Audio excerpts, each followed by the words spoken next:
back and bigger than ever. It's the unofficial 40 from Soonerscoop.com. Now, here's the entire Sooner Scoop crew. Carey, Josh, Eddie, and Bob. All right, welcome back. It is another edition of the unofficial 40 podcast with your Scoop crew here on a Wednesday or Thursday. We're on Thursday this week because we had media yesterday. It's a bye week, and usually, we started putting the podcast out on Thursday early in the season. We realized it should be Wednesday, but we've kind of stuck to that until today because it's just easier. Because we had Zoom calls yesterday, and usually we're kind of constrained by time, and Bob always has to leave a little early to get on the Zooms, and so we thought, wait till Thursday, be perfect. And then Josh's internet sucks today, so he could not connect without annoying the hell out of all of you. So he's on hold right now with customer service with Xfinity. Apparently, he could join us.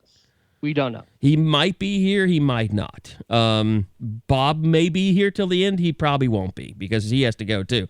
So anyway, guys, let's start out with the breaking news of the day. We all kind of got word this morning that something might be up with Alex Grinch in Texas Tech, and sure enough, talking to some sources, he will interview. He will interview with Texas Tech on Friday. It's an off week. It's a bye week. Coaches are out recruiting, but as we all know, Lincoln Riley is a big-time recruiter. Like, he goes out and does everything. Usually, coordinators don't have as much of a recruiting duty as their position coaches, the rest of their staff. So it's I hate to say this because I read a lot of the responses, and a lot of the people that respond on Twitter, I can tell they're not scoopers. Although if you go on Scoop, there's a lot of the same sentiment. I don't care to debate with you about whether or not Alex Grinch is a great defensive coordinator or should be considered so right now. Just say what you will. I don't care. I mean, he's not. He's you can't say he's having a great year this year for sure. But to say that he hasn't changed the defense in a positive direction would be wrong and ignorant and stupid. So stop saying that. I think, Eddie, you told someone this morning, just stop talking now. Yeah, next time that guy tweets, he should probably just think about not doing it. I think that's exactly what I said. Yes. My initial read on the situation, though, is good for him, but I don't see that being a realistic option. Like, I guess, sounds like they're interviewing almost anyone that has interest in being a head coach.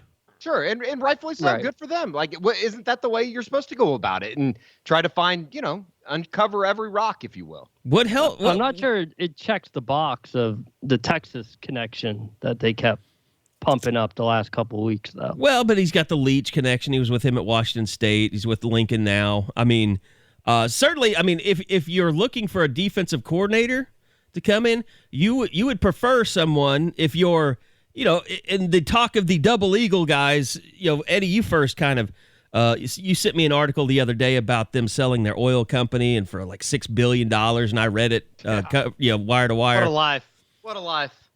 And they are apparently involved. At least the Cody guy is on the search firm for this next coach. So they are going to have their say. And they have, I believe that article said they both got $1 billion from the sale of that, just for their own. Like, you have stockholders and investors and all that stuff, but they still got $1 billion. I mean, like, you can do a lot with $1 billion. You can push your weight around. You can make choices if you want to. Boone Pickens told us that much. Yeah, Cody Campbell and John Sellers. And if you don't know their backstory, what I've been able to read, they are former Texas Tech football players, started a energy oil business out of college, and then sold it, I believe, in 2018 for just over $6 billion. So they are basically Boone Pickens, but half his age. Yeah, and I believe Cody played for Bill Bedenbaugh. He was his coach at Texas Tech. Yeah, that is so wild. I wonder if Bill got some investment options, stock options over at Double Eagle. Somebody's gonna have to ask him. The Grinch thing doesn't make a lot of sense. Like, as you kind of alluded to, Bob, I think that, Joey McGuire would be certainly an interesting option, a name that I think a lot of Oklahoma fans are, rather familiar with. And a less creepy Art Briles, maybe a good way to describe him. Came from the high school ranks. Opposite, I guess. Well, came from the high school ranks, made his way up through the college ranks, and I'm not saying offensive genius. I'm just saying backgrounds are similar, but less of a douchebag. Right, for sure. And then I think the other option that you kind of threw out there on the board was just and I think I'm all in on this idea of you absolutely Mike are. Leach returning to Lubbock. How cool would that be? I don't know if that was a fake quote or not, where someone said, if they pay me my money, I'm sure I'm interested in talking again. Because he still feels like he's owed a lot of money by Texas Tech. That's right. I forgot about that. The whole thing would be so special. And it is kind of interesting, though. And I guess it's particularly because two of the bigger openings in the college football world right now sit around the Big 12. The trickle down effect of what would happen if Sonny Dykes takes the TCU job.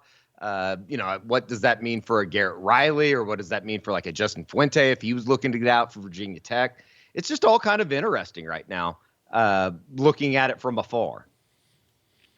And it's nuts that we're doing it in November, but that's the way it has to work because of the early signing period.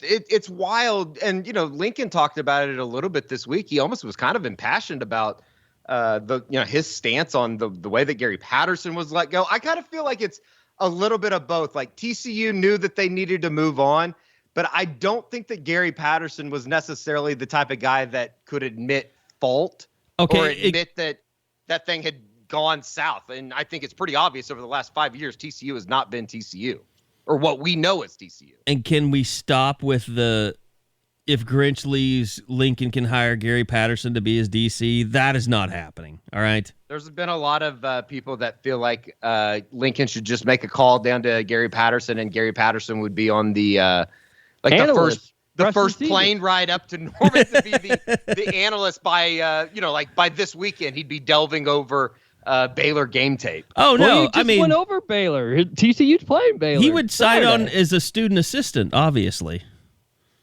Maybe go to maybe sign up for some grad school while he's here. Be a GA. That report that was out on, I believe SI reported it, about Gary Patterson not being too big of a fan of Gary Patterson Day on the day of the Kansas game and having a parade and stuff and sending him off in kind of a respectful manner, I thought was pretty funny. Interesting. Was that a Dellinger report? I can totally see that. No, it was Richard Johnson, I believe, that did that reporting. But I can totally see Gary Patterson was going to put his foot down, and he wasn't going to admit that they needed to make changes. And I think TCU, on the other hand, was like, yeah, I think that we do. You can finish out the season, but you need to make some changes. And he's just like, no, and I'm just going to quit. Yeah, I mean, I could definitely see that. I think it's a little bit of both, though. I kind of see where TCU's coming from, but at the end of the day, did they do them wrong? Yeah, obviously. It just, I don't know.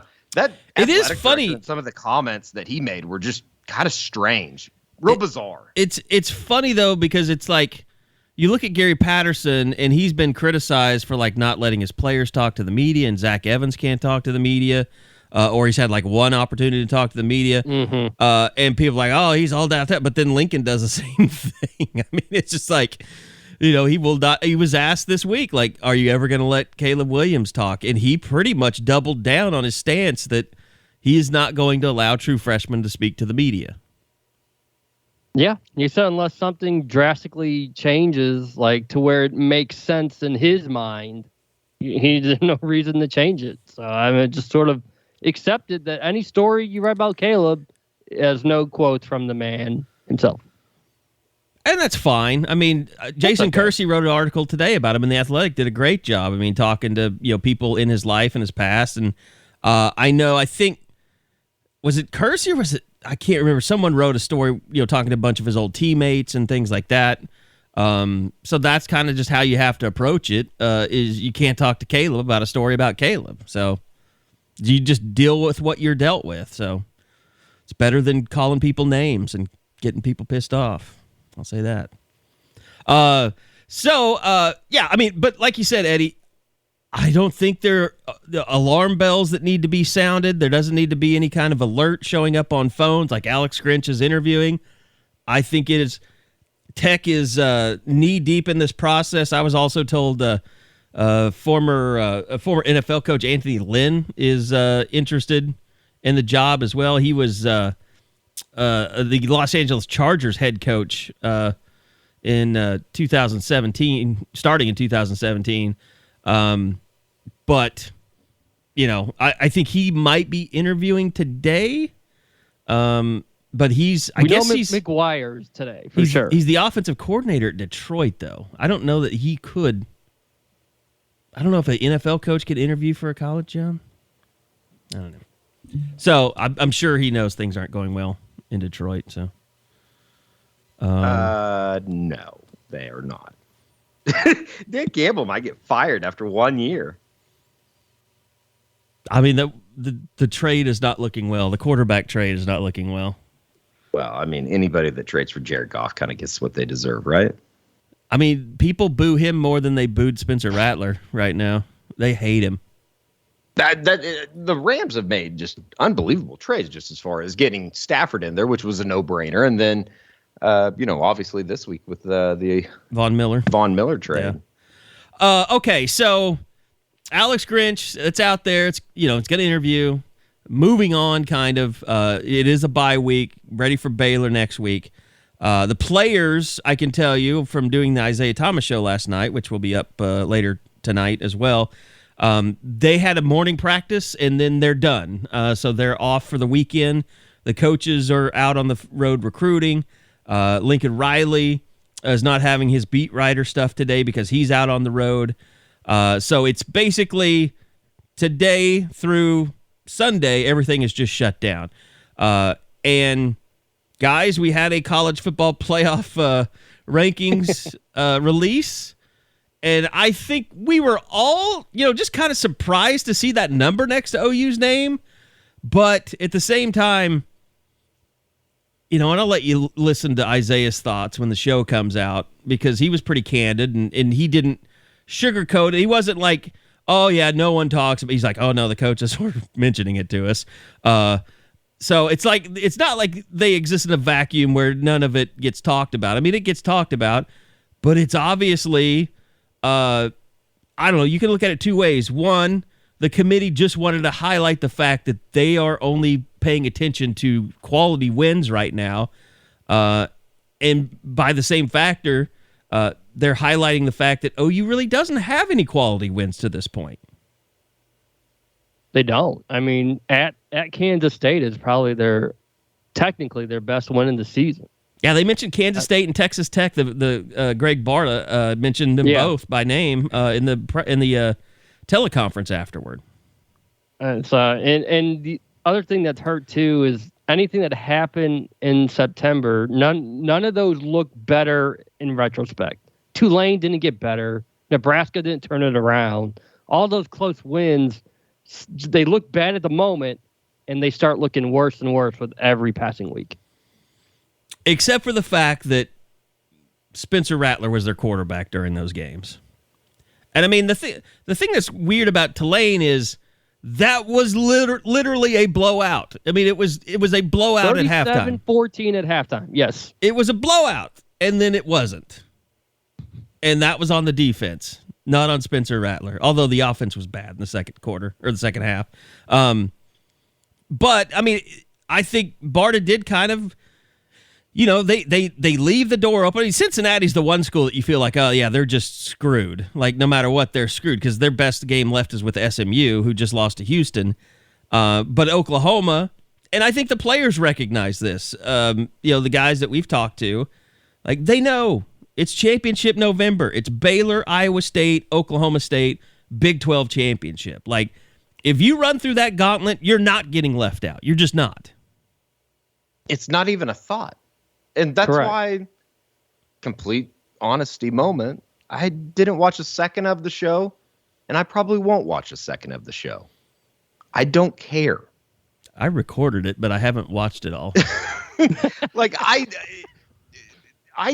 have no use for the college football playoff. Like, maybe, and I kind of feel like conflicted. Like as a college football fan, I feel like I should be watching it, and I appreciate the discussions about it. And like anybody that see my Twitter knows that I commented on it, but I just don't care for the television show.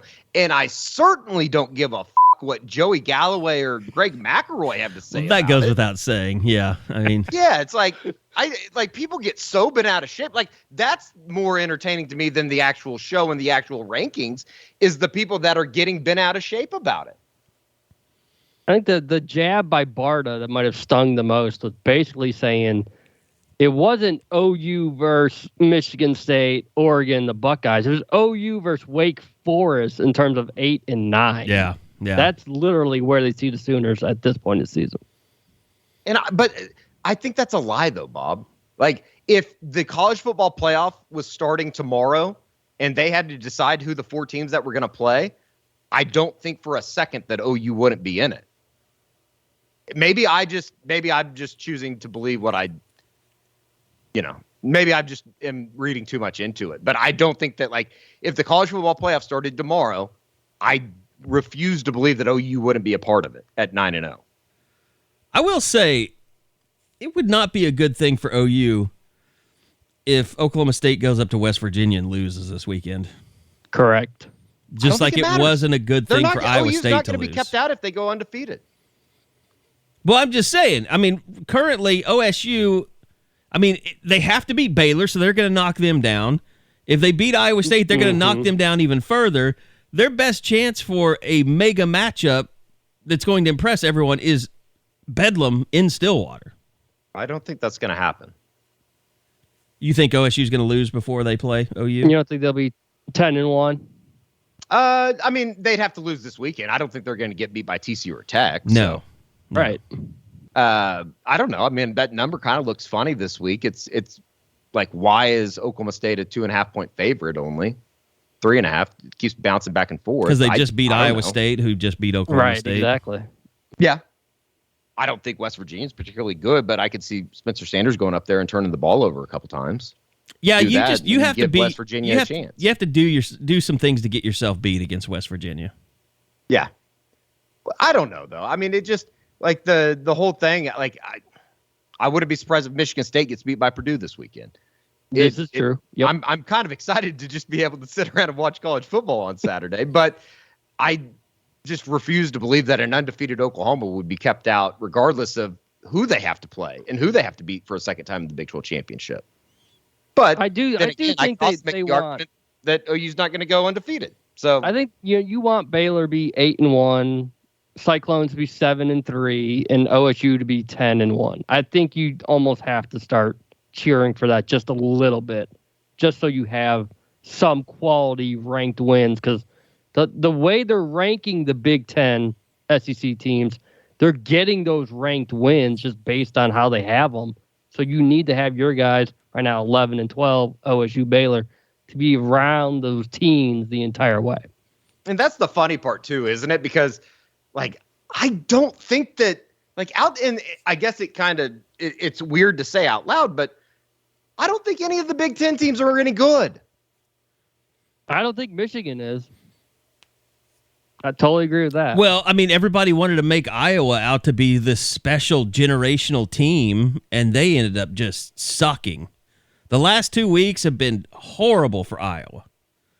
They got killed by Purdue. Minnesota being 20 is the head. Like, if you really want to dig, it was Mississippi State, Minnesota. Those were the two for me. It's like, all right, whatever. Yeah. Minnesota lost to like Bowling Green this year. I don't remember. And SMU can't get ranked. I don't know if it's just that conferences have gotten more savvy about how they schedule, but and maybe it's this way every year, but we're 9 weeks into the season, and I'm not sure I know a whole lot about any team in college football except for Georgia.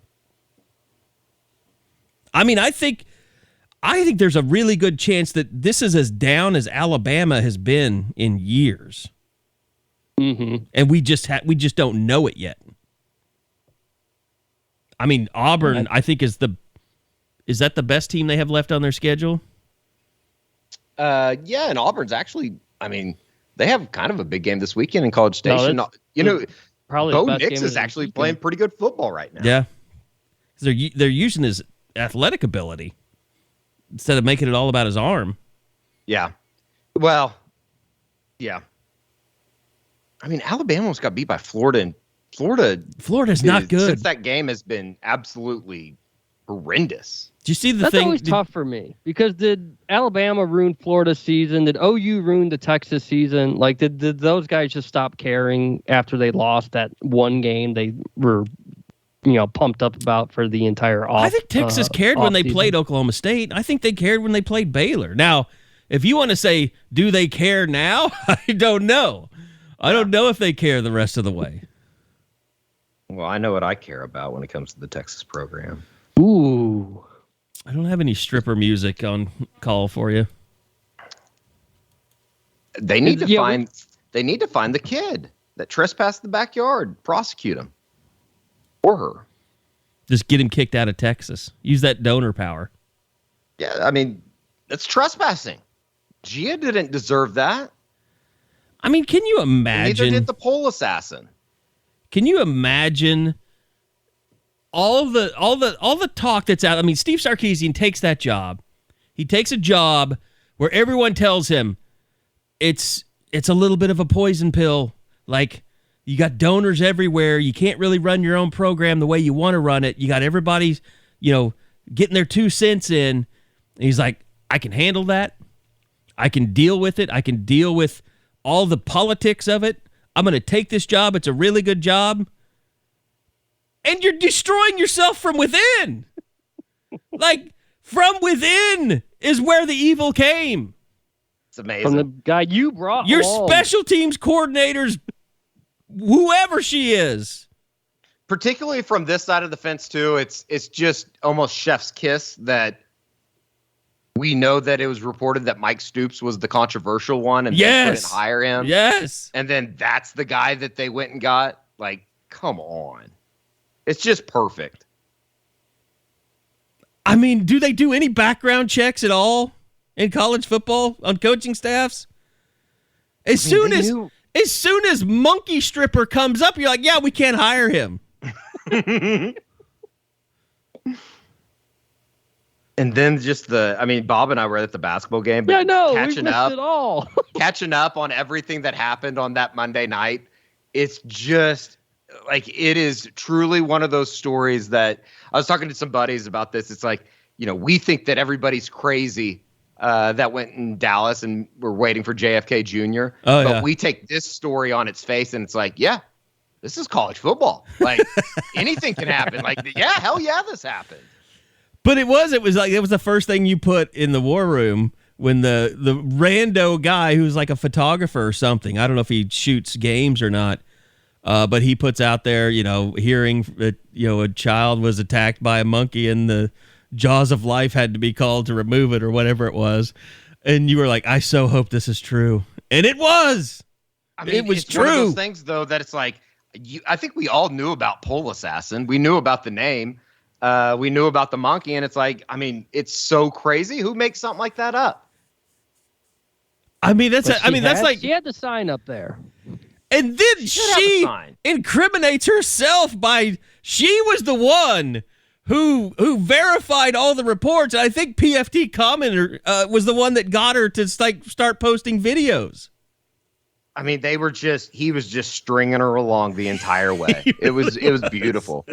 And like, just knowing, like, I would pay top dollar to see the look on Chris Del Conte's face as he's being like summarized everything that has happened. And just like, or just imagine Steve Sarkisian calling his coach. And saying, what the hell is going on? I mean, you would... Did a monkey really bite a kid? Did he call Steve Sarkisian and say, hey, something happened. Everybody's okay, but here's the deal. I would like to imagine, like, Jeff Banks answers the phone as he's in a strip club and he has to go outside, like, and you can hear the music, like, faintly in the background, like the bass in the background as he's, like, trying to explain away what has happened. Jeff Banks seems like an absolute scumbag. Is she still actively stripping? I don't think so. I think she's retired. But she had to keep the monkey. Yeah. Emotional support, of course. It's an emotional support animal. I guess you could donate those to the, or maybe you can if they've been domesticated. You can't put them in the zoo. I think there should be like some kind of rule or law based off emotional support animals. Like I can like the dog is awesome, but once we start getting into like the weird like other sides of the airport stopped doing it. They basically told you cannot have, you can't bring in like exotic animals. Ostrich. Yeah. Because people were having they were having like emotional support cockatoos and stuff. Yeah, like those people, they should be hauled away and jailed. Isn't it? I mean, isn't by that definition everything kind of emotional support? Like my backpack is an emotional support something. I mean, it could be. We live in a really strange world these days. Anything could probably be. So, yeah, I mean, Halloween, ladies and gentlemen. I mean, what a story, though. Just absolutely incredible.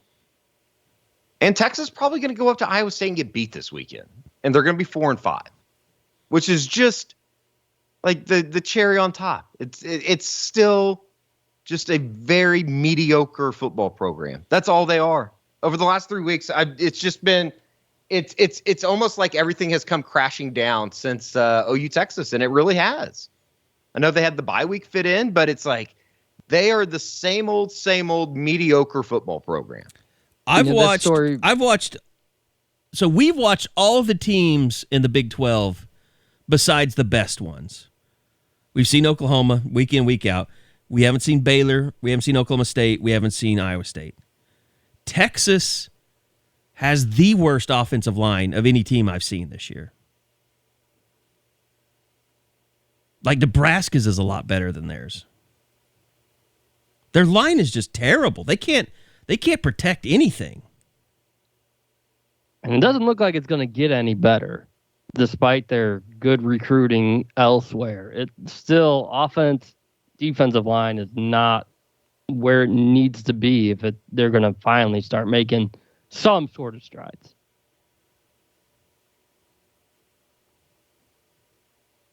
Sorry, I'm getting business text that I'm having to deal with. So anyway, championship November coming up. It's going to be interesting. I mean, going to Baylor is really, because, I mean, let's face it. We've seen this team each and every week. The Tech game, big win. Glad to see our guy Isaiah Thomas have such a big game. I did ask him if he felt screwed over not getting Big 12 Player of the Week.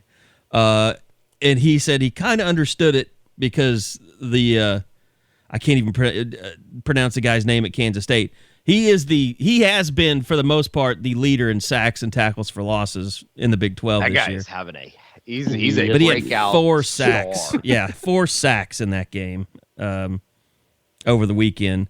So he was like, I just wish it could have been maybe an or situation, like a co defensive player of the week situation. But, I mean, that being said, who is this Oklahoma team? We still don't really know. I mean, they did, obviously getting Jalen Redmond and Delarian Turner-Yell and DJ Graham back is huge. Now, I was shocked as shit at how well Key Lawrence played at corner. Like, that's the first time in a very long time where I thought that something was going to go horribly wrong, and it went in the exact opposite direction. Like, could not have worked out better for Oklahoma. Yeah, because, I mean, we just saw when they made the move with Billy Bowman, and it's like, well, that didn't really work out. Now you're trying it again. It's like, that really? This is where you think he should be? He's someone that could be the nickel or a safety position just fine, but you're pigeonholing him, saying, this is where you're going. But it worked out. The very first play, they attacked him, and when he made that play, it's like, oh, all right, maybe it's a little different. Maybe his confidence, his ability, he's ready for this type of moment. It doesn't seem like Key Lawrence is somebody that is very short on confidence. He just kind of, the way he presents himself, the way that he plays emotionally, it doesn't seem like he is looking for any type of confidence. No, that's exactly what Isaiah said about him, is that he's one of the most confident guys he's been around. Which is good. You need those guys in the secondary. Like, that's exactly what the kind of guy you need. Well, let's face it. In the secondary, you need a guy that makes plays, because Justin Broyles is very confident, and that hasn't exactly made him a great player. Good point. That's a good point. It just goes bad. It's like with anything else. Like, you can't be out there waving your arms back and forth because the pass was overthrown by 20 yards, like you did something to break it up. I mean, Buki had the same problem. He was super confident. Yep. Wasn't always a playmaker, and sometimes got taken advantage of. Let me retract my statement then. Well, you're irrational. Here's the thing. Key Lawrence. Key Lawrence. Yeah. Good. Key Lawrence has a 40-inch vertical leap, and he runs a 4.4, so he can have confidence. Those are the guys that you want to have confidence. If you run a 4.8 40 and you have confidence, that's a bad mix. Yeah, not great. But I was just shocked to just seeing him running with players. Like, I was like, damn, he can keep up with anybody that's out there. And the fact that I don't think anybody else on that defense could have played the Ezekame guy as well as he did. Because he's physical. I mean, he got up in people. And it was one of those things, like, even if the receiver made the catch, the play wasn't over for him, which is what impressed me the most. Because we haven't seen very much of that. Like, there were a couple of occasions, and I think the first play of the game that was exactly that. Like, that against 100% of the rest of the roster would have ended up a catch, but he knocked the ball out before he could complete the catch. And it was almost he like did it later in the game, I know too. You're going to be coming after me all game. It wasn't a sigh of relief. It was, give me more. No, it was definitely... If that makes sense. We've seen this way too much. It's the water boy kicker at the end of the game of the Bourbon Bowl. He's like, who's my bitch? Who's my bitch? Right. Oh, there he is. Right. And that's how they looked at Key Lawrence. And they continued to go after him, and he continued to prove he was not their bitch.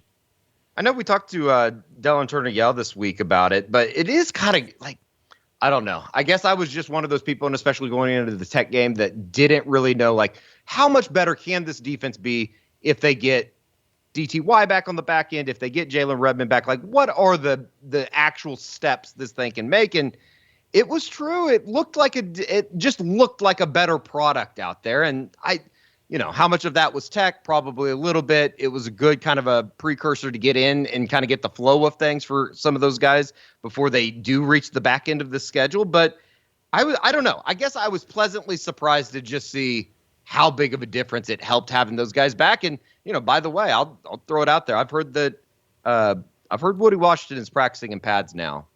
And Billy Bowman. That's where I wonder where Key Lawrence goes after that. I heard Billy Bowman's playing a lot of safety at practice this week.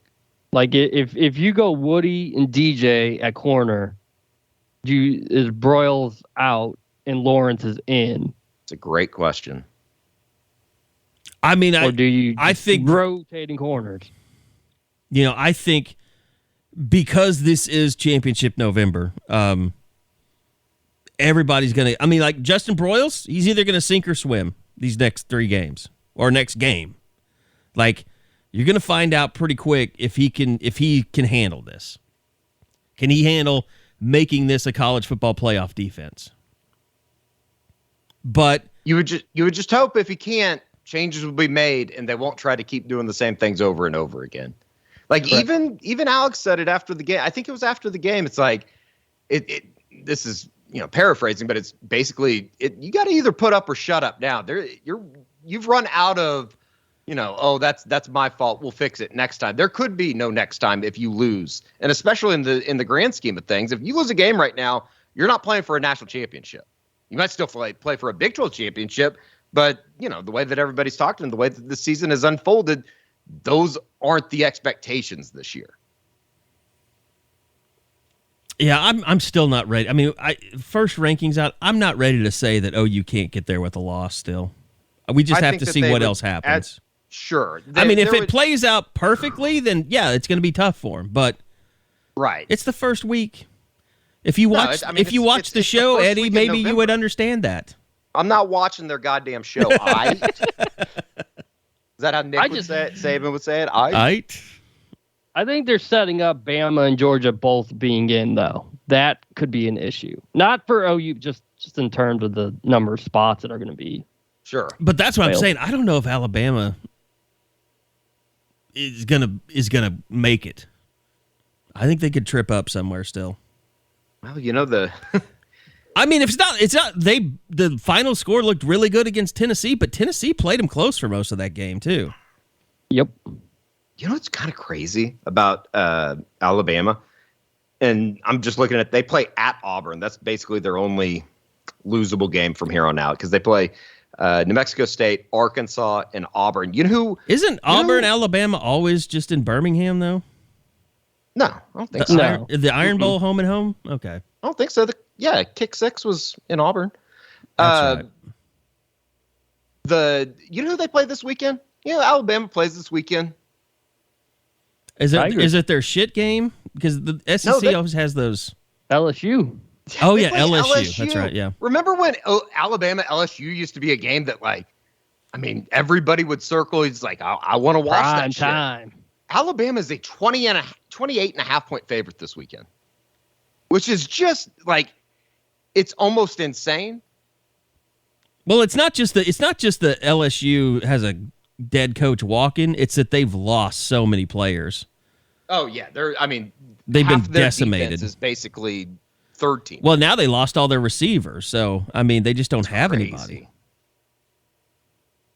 I don't know. I don't know if I'm as down on Alabama as maybe you are. I still think that they're pretty damn good, but I think you're right. They're not nearly as dominant as they've been in the past.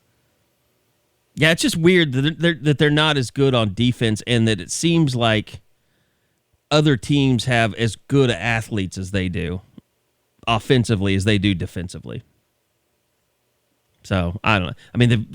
They've had a lot of busts in their secondary and things. Yeah, for them. So maybe Buki will do OU a solid and knock off Oregon this week.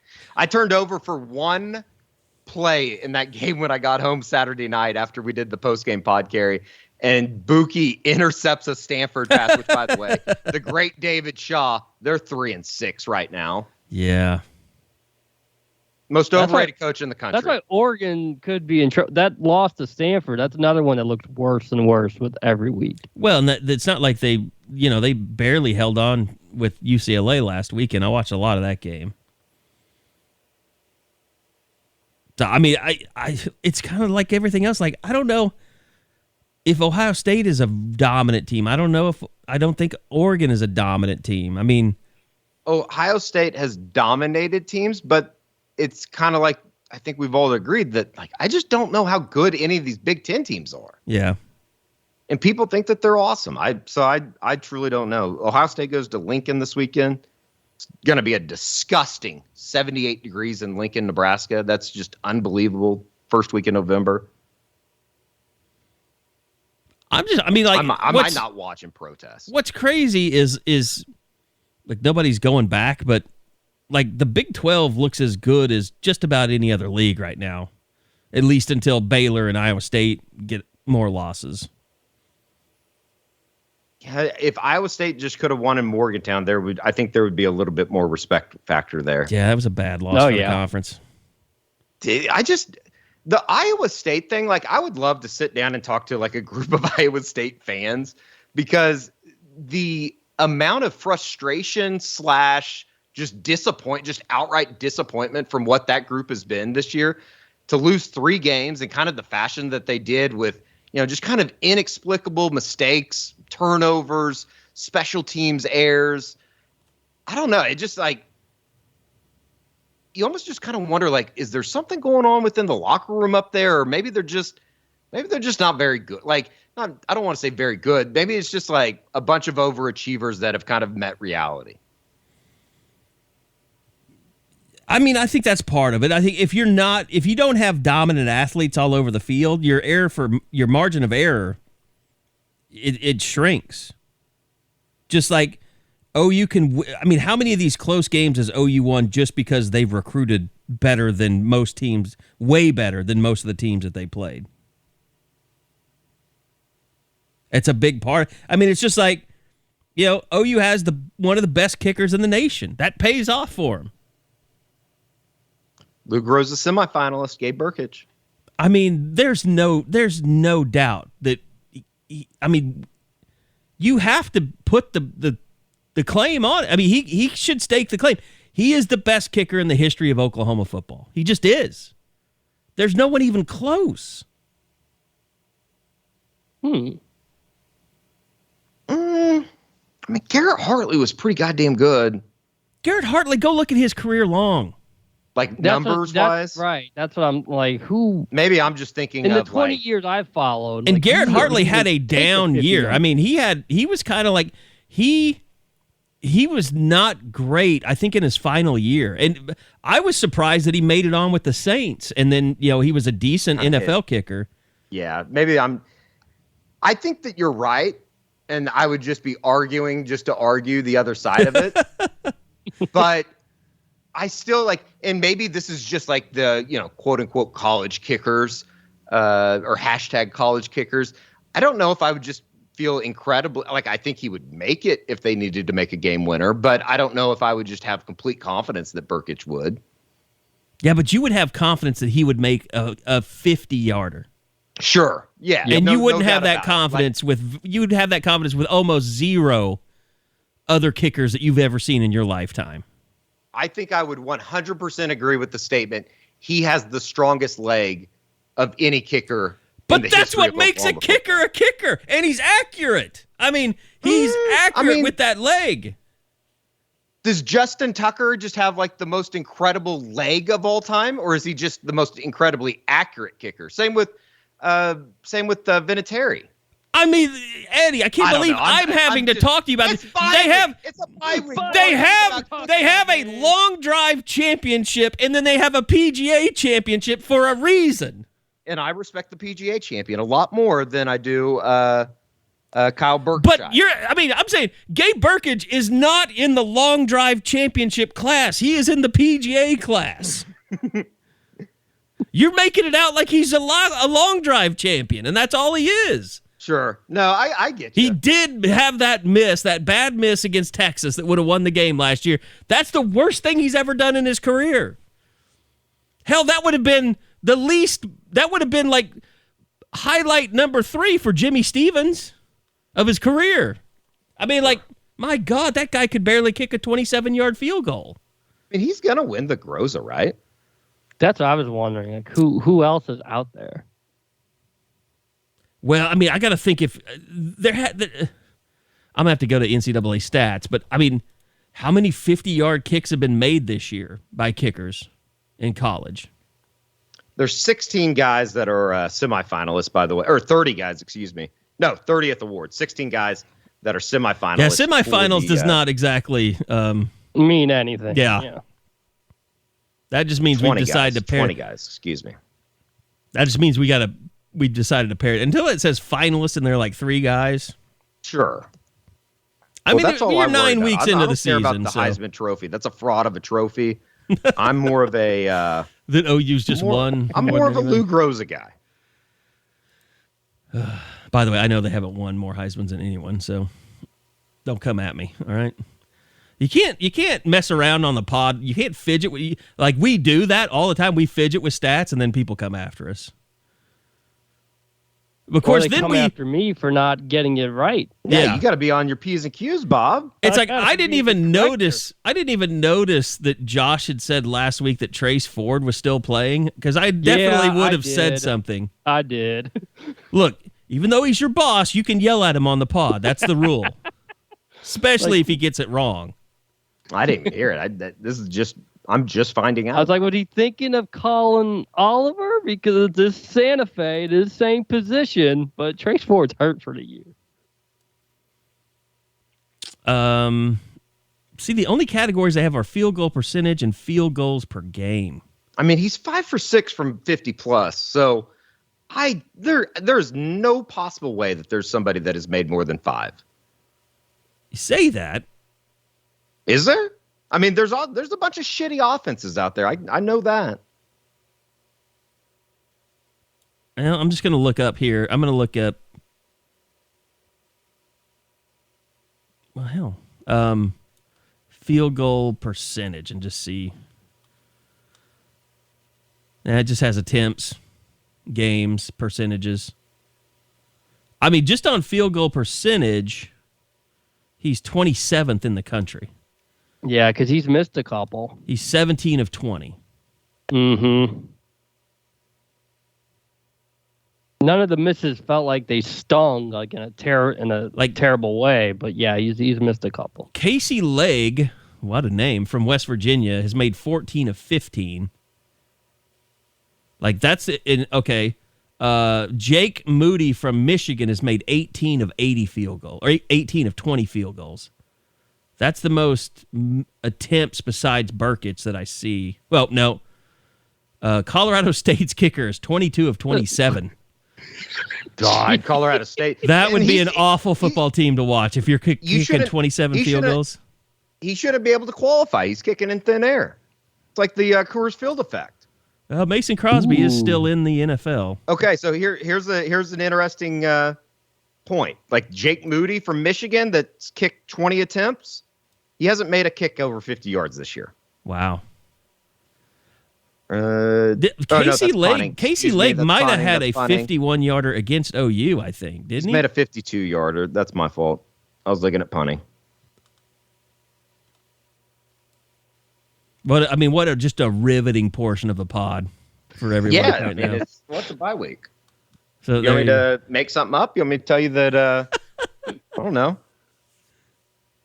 Alex Grinch is taking Lincoln Riley with him to Lubbock. We'll talk about that. I wonder, that's the thing. Okay, so other coaching stuff, like there's some talk that Sonny Dykes is going to get the TCU job. Mm-hmm. Right. And that Garrett Riley might become the next head coach at SMU. But even if Dykes took that TCU job, I wonder if Garrett Riley could use that opportunity to get a Power 5 offensive coordinator position.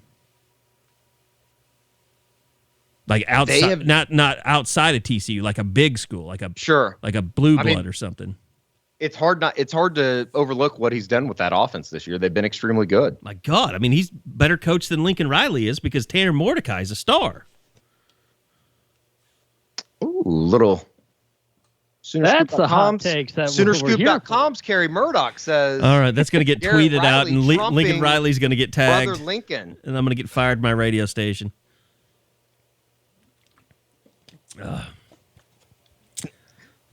Awkward pause. Well, I was going to. If I was running a TMZ site, I would say. No, I'm not even going to say it. Do I have permission to say it? I don't know what you're going to say. No, don't say it. Don't say it. Okay. Whatever. Let's just get away from this topic as fast as we possibly can and move on. We need to because I feel like I'm going to say it. I go. I'm going to say it. You know, I do have ultimate veto power. So. Oh, that is true. Yeah. If I was running a TMZ site, I would just say Garrett Riley, and then in like dash, brother of dickhead coach, dash, having better season. I don't think I added the head. Oh, dick. This is true. Yeah. Oh, well then I misquoted. I added that. You forgot the psycho part. Oh yeah. Well, I think Psycho Dick was probably what would have been accurate. That would be in the TMZ caption underneath the photo. All right. Now we're moving on. Okay. I think I can survive that. I think I'll leave it in. By the way, I'll be the one that's not. I know he listens, and we often piss him off. I'll give some kudos to Jason Kersey on his Caleb Williams article, Daily Athletic. Go check that out. Yeah, it was really good. No word on if Shane Beamer. No word on if FanDuel is willing to buy that article or not. DraftKings might try and get it from him. There's a 4-1 chance. Isn't that how FanDuel would want to? The over. Which one do you do the overs on? I think DraftKings. I'm not on that VPN, so I don't know. By the way, Dead Soxy, want to remind you guys, great sponsor of the pod. They've got their new collection out, the OU collection, and it has been cold the last couple of days. So getting away from the no-shows is a good idea. And if you've seen on their website, deadsoxy.com, the new collection, we want to give you a chance to get even a better discount, a better deal on those socks. Just use the promo code BOOMER, and you'll get 20% off your order, even the brand new collections. And it doesn't have to be college if you want to check out some other stuff for work. They got a ton of great designs and stuff, but just fantastic socks. Just kind of like putting pillows on your feet. I will definitely be wearing those to the wedding this weekend, because I haven't worn nice shoes in a while. I had to go back and I was wearing some just regular socks because all of my dead socks were in the wash, and I can't tell you how bad my back hurts because I had to continue bending over to pull my socks back up.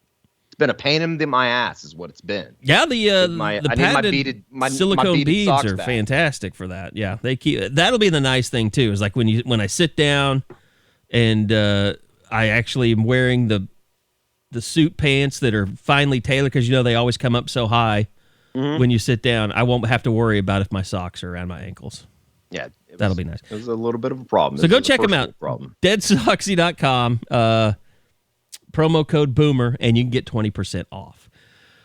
All right, I know we had a basketball exhibition game, and Josh is not here, and apparently he needs to get a new router, he's told us. So that was the problem.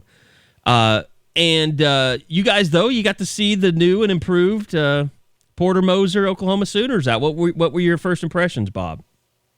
I want to ask Eddie first about what Porter was like, because he actually can see him and what Porter's doing. I'm still in the middle of nowhere, so I don't really know what Porter's mannerisms are like during, I think that's a game. Shot. Intense. I think that's probably the first way to say it, kind of what we saw during the open portion of that practice that we were able to go to, Bob. I heard him drop a bullshit, and it was kind of erotic to a certain extent. You would have seen my mouth gaping, but I had a mask on. I didn't want to spread any COVID while I was there either.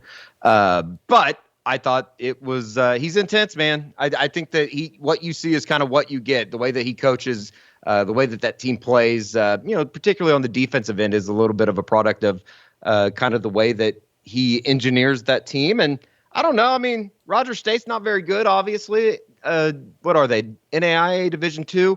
But yes, I think that they have some nice pieces. I just don't know how that stacks up against everybody else. The Big 12 is going to be so good this year, right. Particularly the top portion of it. They have some nice pieces. They have guys that have, obviously played a little bit of Division I college basketball. It's just going to be how this whole thing comes together. It's kind of like you said, Bob. I don't know if I can believe that they're going to be able to shoot the ball like they did last Tuesday, last Monday. But at the same time, I do think that, like, future-wise, I can't wait to see what a Jacob Groves turns into one day. I think he could end up being a really strong player for them. I thought that the freshman played pretty well. CJ Noland is an outside linebacker waiting to happen. He kind of reminds me of somebody. I can't put my finger on it, though, of like who he reminds me of. I compared him to PJ Tucker. I could see that. I think PJ Tucker's probably a little bit taller, but like thick-wise, he definitely has that body style. And I know they'll expect Nolan to score a lot more than PJ's ever asked to do. Yeah. Yeah, not necessarily the defensive stopper, I guess.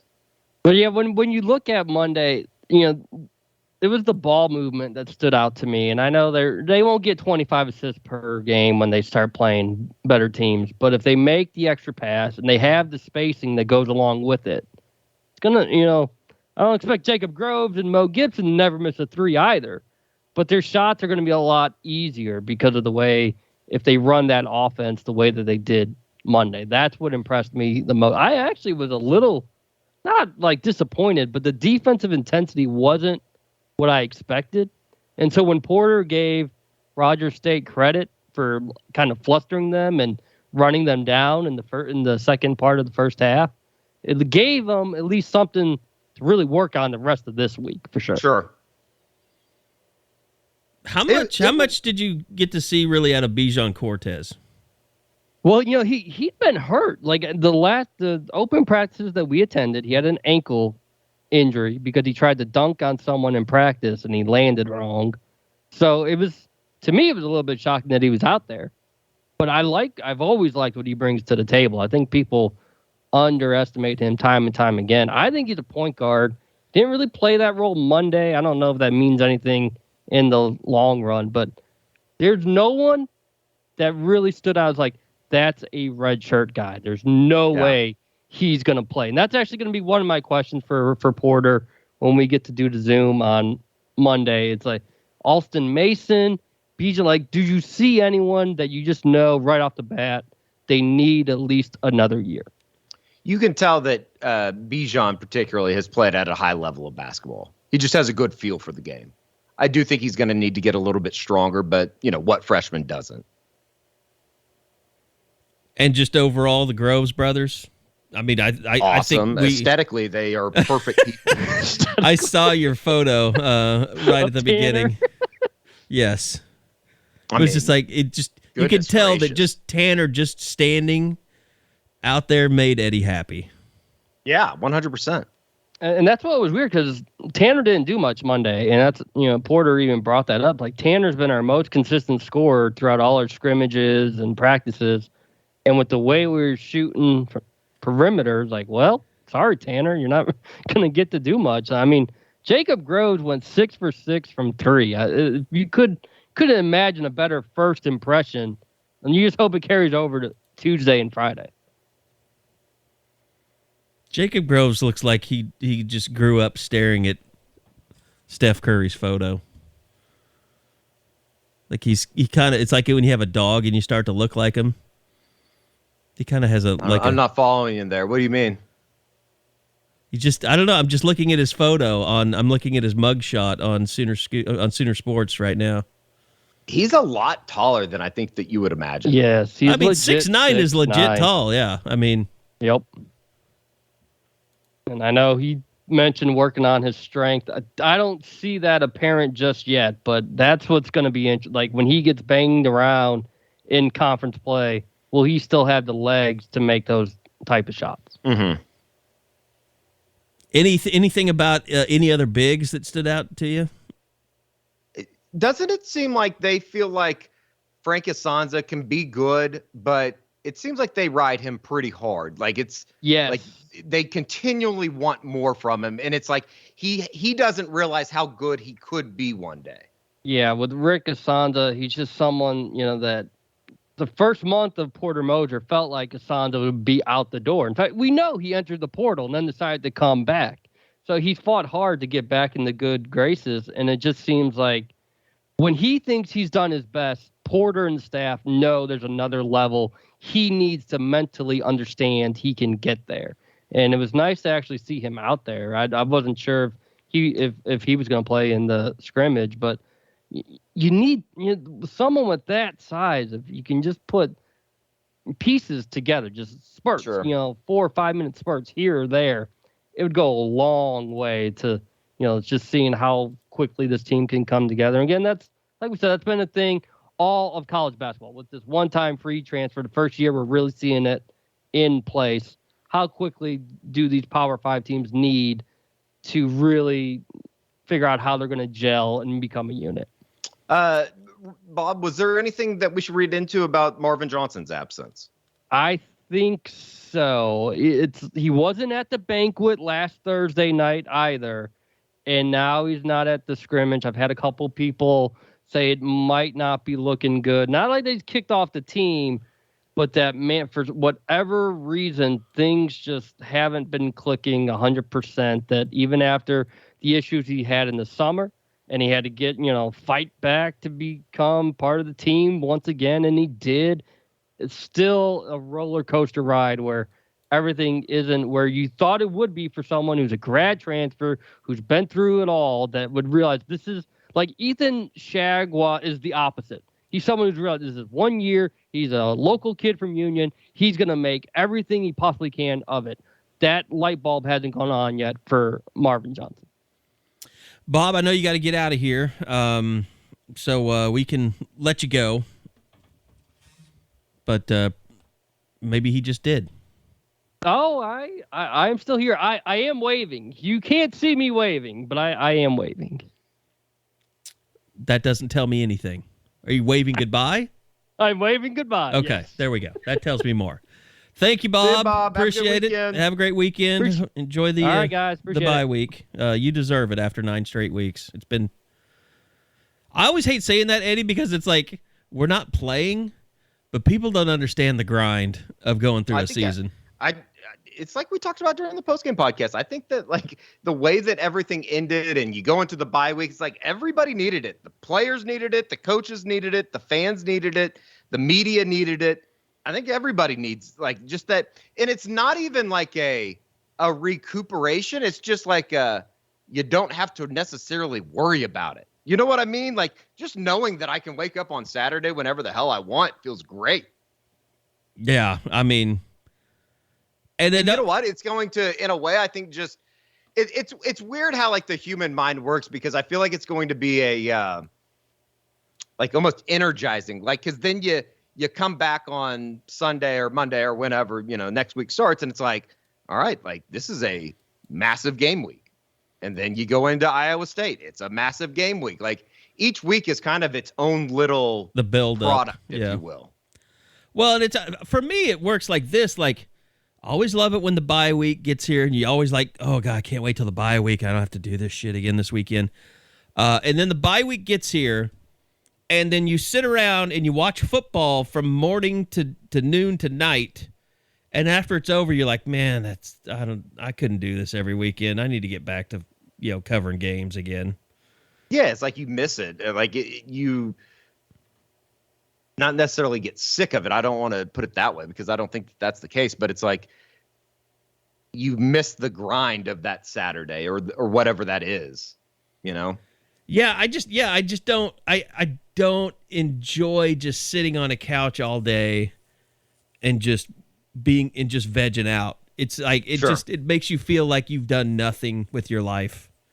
Oh, I'm going to step out in the city, I believe, this week. Very nice. Going to speak to the Panthers tonight. Are you really? Yeah. Team dinner. What are you going to say? Is this going to be like a comedy skit? I hope not. No, I mean, I don't really know what I'm going to talk about. I think I'm going to have to decide that over the next 4 hours. Man, that's a lot of pressure. I know. Should I'm debating if I need to wear my letter jacket in. Oh, we had to convince my mom to finally throw our letter jackets out. What do you mean throw them out? So in the 90s, they made letter jackets with some kind of substance it's like, you heard the stories, like when people get their sneakers out and they've like disintegrated. Kind of, yeah, I know what you're talking about. And so it's some type of like, I want to say that it's almost like they're radioactive. Like they just started, like the jackets, the pleather or whatever it was, just started leaking. Really? Yeah, it's the weirdest thing. Did they keep them inside, or were they like up in an attic? No, inside, like in a closet, in a spare closet. No kidding. Upstairs. And it just like is gone now. Well, someone told her to put like Vaseline on them. And so she did that. And they just had their own little corner. And so they never completely melted, but they're not in the greatest of shape. And we just finally had to tell her, like, Mom, you've been, it was like they were on life support. Yeah. So we were just like, look, we're signing the do not resuscitate order right now. Just, you have to let them go. Like, do you want me to start a GoFundMe and get you another Duncan Demon letter jacket? Do we need to get, I don't know if we need a GoFundMe, but do we just need to see if Duncan will reissue my brother and I's letter jackets? I think we need to make a call over to the former Athletic Village. That's where I got mine back in the day. Maybe they can outfit you. I don't even know. Do they still do letter jackets nowadays? I don't know. That's a good question. That's sad. I don't know if they do or not. Do they still do All-State jackets? I'm sure they do. I have no idea. I mean, I don't think that they do Boys State anymore. It's probably them at state all, now. huh? I have no idea. It's probably they state. Can't say boys. Oh God! Didn't realize we were going there. They them state. All right. Yeah, I'm glad to be able to just kind of take it easy this weekend outside, of going to a wedding. Sure. But you don't have to play a road game for that. No, that's good. Yeah. Unless you consider Goldsby the road. That won't be too bad. Some stopping fancy barn. Stopping at what's it called? What's the restaurant down there in Goldsby? I only know the Noble restaurants. Not Kendall's. Libby's. Is that a place? Okay. Yeah, it's like a kind of a home fry type, good old fashioned dinner. That's all right. We'll see if I'm Ubering home or not, I guess. Depends on how it goes. There you go. How open the bar is. Sure. So, all right, man. I hope you enjoy your weekend. I'm sure that you will. Will do. I will not. I'm going to. I will not bother you. I will not hound you with requests for anything. No, I think we're good. I mean, I can't wait to check out the new Isaiah Thomas episode coming up this week. I can't wait to get it up, and that means I can't wait to work on it for another 5 hours, probably. So, no, but appreciate everybody listening as always. Thanks to Dead Soxy. Sorry about the Josh situation. Hopefully he'll have a new router and be able to talk to the world again next week. So, but that was the situation. His connection was just terrible, and we knew that you guys would not want to listen to that for an entire hour or more. So he just kind of took this one off, and he'll be back. But everything else is good. Appreciate Bob. Appreciate Eddie. And appreciate you guys listening. Until next time, we'll see you back here next week for another edition of the Unofficial 40 Podcast from Soonerscoop.com.